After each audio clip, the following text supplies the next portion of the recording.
Buku terkembang bagai taman indah, penuh makna, menyebar inspirasi. Mari kita telusuri langkah tak terindah, menjelajahi halaman, meraih ilmu bak mentari. Bismillahirrahmanirrahim. Dan Assalamualaikum dan salam sejahtera.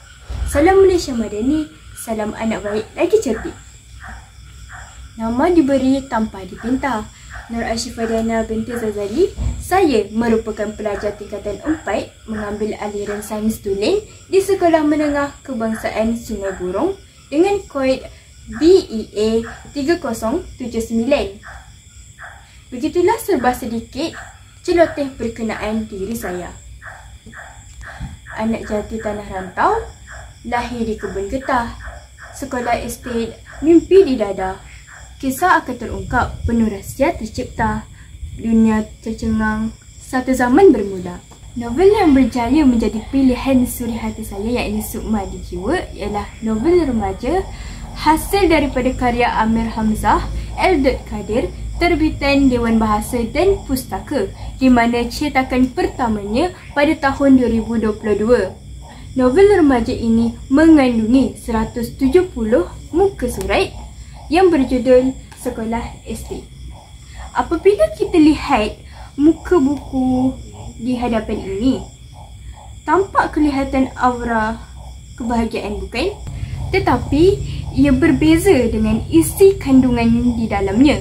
Ia penuh dengan cerita menghayat hati sehingga menyebabkan saya terkesima, iaitu mengalirkan air mata tanpa saya sedari. Harga buku ini juga sangat berpatutan, iaitu berjumlah RM20 sahaja.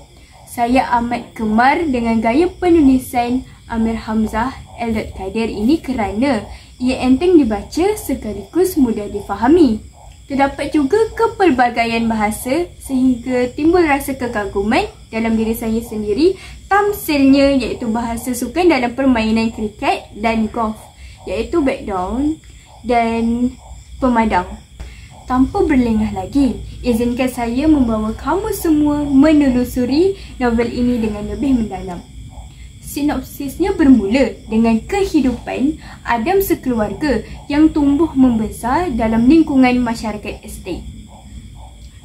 Masyarakat estet ni dikawal, iaitu di bawah pengaruh syarikat yang menekan mental dan fizikal pekerja-pekerja ladang ataupun buruh di sana.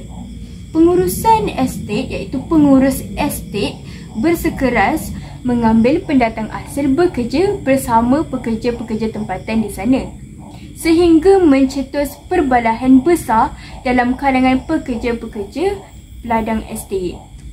Di samping kemelut itu, konflik yang terdapat dalam novel remaja ini ialah Adam dan rakan-rakannya mengalami kesukaran dalam pemilihan permainan, iaitu sukan, dalam mengharumkan nama sekolah estet di persada dunia, sama ada permainan pasukan bola sepak ataupun pasukan kriket. Namun begitu, mereka sebulat suara memilih pasukan kriket. Hal ini kerana tanpa disangka-sangka, pendatang asing yang telah datang ke kawasan mereka telah membantu mereka sendiri dalam permainan kriket. Alhasil, mereka berjaya menempah nama di persada dunia sehingga dapat memenangi peringkat negeri sehingga kebangsaan dalam sukan yang diceburi, iaitu sukan kriket.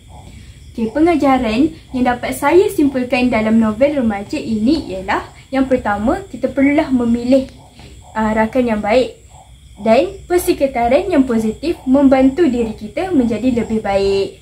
Sekian, dengan ini saya menyusun 10 jari, memohon ampun dan maaf sekiranya saya tersalah kata, terkasar bahasa dan tersalah tutur bicara. Sekian, terima kasih.